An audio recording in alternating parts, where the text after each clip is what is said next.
BC cheers! What's up, BC? Barry Winslow signing on. Just wanted to do a quick update and my album of the week. So, just sitting here and I finally came up with a good idea for my album of the week. But before we get into that, so it's playing on in the background. Some Stevie Wonder, Talking Book, 1972. Sunny. It is a sunny Tuesday morning, actually afternoon in the UP. So I figured, little Stevie Wonder. It's fitting. So yeah, 1972 Stevie Wonder Talking Book. But let's get into my album of the week. This is a band that I'm really familiar with, and actually grew up with them. My mom and dad claim this to be their favorite artist slash band. Amazing artist with an awesome band behind them, and I've grown up listening to this guy. Jeez, just everything I know, I've heard, except for maybe one or two of his very recent stuff. I am just totally in love with. We're talking early to mid '80s adult rock, I guess you could call it. Some of the most beautiful music my ears have ever heard. And so, my album pick of the week, Bruce Hornsby and the Range, The Way It Is, 1986. I love Bruce Hornsby.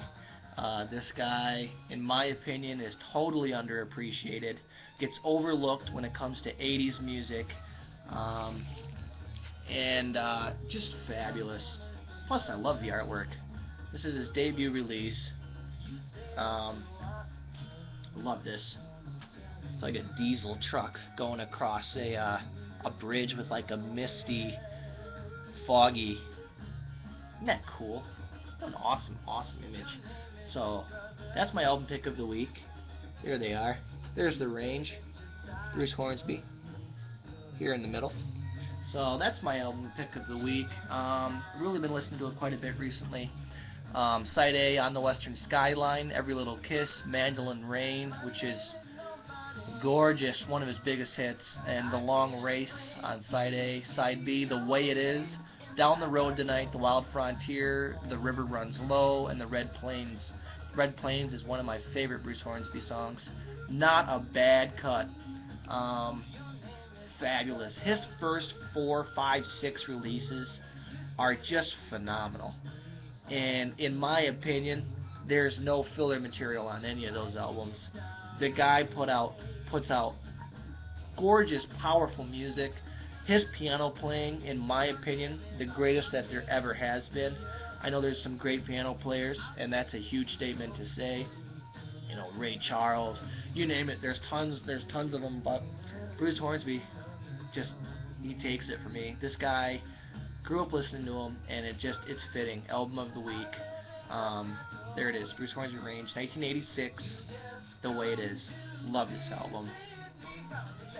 So I want to get into some recent finds. I've kind of been digging around, and I got some stuff for Christmas. I got some money for Christmas, so I picked up albums with that money.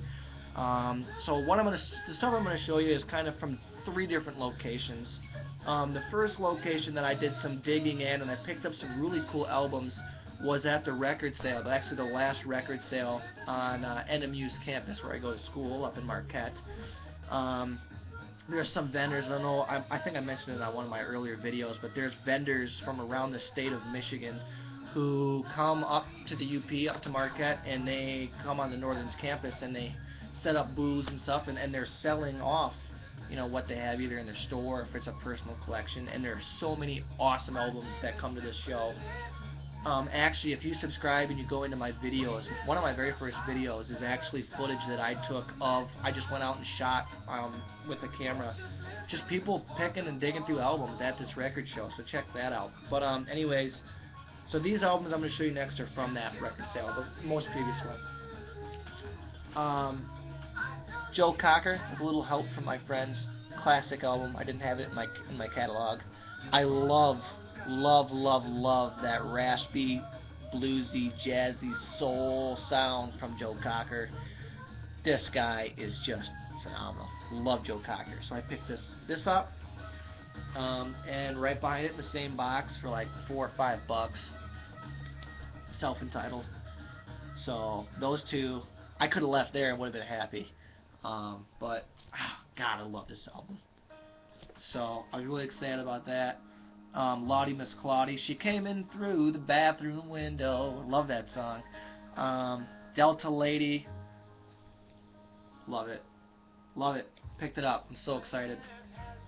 So, um, another album that I picked up is from a Michigan rock and roll artist from the Detroit area, and I'm sure that I'm already giving this artist away, and I don't even need to say anything further. But this is considered this artist's hardest album, rockiest, hardest album, most raw rock album. And I've actually did a little bit of research, and I found out that this is actually one of the harder ones in this person's catalog to find. I don't think it's terribly difficult to find, but it does require a little bit of digging. So I was really excited when I found it for a pretty decent price. And it is Mongrel, Bob Seger's System. Um, Killer. I love this album too. Look at this. Love this album. Look at that. Look at Bob. Just doing it big. Look at the people. Love it. Mongrel. Bob Seger System. So I picked that up. And then these next few albums I'm going to go through are, over the holidays, obviously I was at home with the family, and I went over to Saginaw and picked up some albums from a store in downtown Saginaw, Michigan called Records and Tapes Galore. So if you're ever around that area, stop into downtown Saginaw, this little mom and pop store, and they got a really good collection of music in there. I couldn't believe it. So, but I did some digging around in there, and I found some really good stuff that I didn't have in my collection already, for a pretty good price, pretty reasonable. So the first being Boogie with Canned Heat. I'm actually just getting into Canned Heat. I wasn't really familiar with their music too long ago, and I actually have this album and Future Blues. Those are the two that I have because they're probably the two most prominent in their catalog. So I picked this up just because I'm kind of introducing myself to that sound, and we all are familiar with Canned Heat. And I just, man, Blind Owl, just kind of getting into them. And this album is totally blowing the doors off me. I've been spinning it quite frequently recently, and I love it. So this, and I actually spun Future Blues the other night. I had that one in my catalog already, and I didn't have this one, and I didn't know a ton about them, so I did some research, and I had to pick it up. It's like $5. So there it is. Boogie with Canned Heat. This is on the Liberty label too. So $6. Pick that up. Another one from that store that I have it on CD. I didn't have it on vinyl. Jeff Beck's Wired, 1976. In love with this album. Obviously, it's a little rough. It's not in mint condition, but the vinyl itself is very clean. I cleaned it off. Hardly a scuff on the thing. It's the orange label. So I don't know if this is a first or second. I believe it's a second pressing. It's on Epic. So I picked this up, Jeff Beck Wired. And you know what's amazing? I love this album, but you know what? There's not a word sung on the whole thing. That and Blow by Blow, 1975, and I'm sure there's some others in his catalog too. Those are my two favorite. Not a word on them. Not a word on him. That's how good he is. He can make his freaking guitar talk. He doesn't even need to sing. So Jeff Beck, Wired. Another band that I picked up, actually this was in the dollar bin at Records and Tapes Galore. I couldn't believe it. Champagne Jam, Atlanta Rhythm Section, 1978. Fabulous album. And look at it, it's still in like the original sleeve. $1. Paul Goddard, the bass player for ARS. I want to give that guy a trophy for slapping. I mean, this guy, what a bass player. If you're into Southern rock, a little bit funk, a little jam in here, these guys can play. Atlanta Rhythm Section, Champagne Jam, pick that up, $1. And sitting right behind it, I had to have it because I didn't have it in my collection either. A rock and roll alternative. Love this album. This was like $3. So this album actually is 76, and it came out before Champagne Jam, and this was like when they struck it big time. This has got Outside Women Blues and So Into You on it. Georgia Rhythm. This is what really got them big. And then afterwards, this is their best-selling album here, Champagne Jam. This one has Imaginary Lover and Champagne Jam on it. So great, great, great songs. And then these last two albums I picked up from a local store here in Marquette. Um, they're both from very well-known artists in the rock and roll world, but I never really listened to them all that much. I don't know a ton about these bands, so both albums are the first that I have in their catalogs, which is surprising when you're going to see who I'm going to pull up here. But these are both kind of introductory for me, and I don't know a ton about the bands, but from what I'm hearing, I'm loving. The first of which, Uriah Heep, The Magician's Birthday.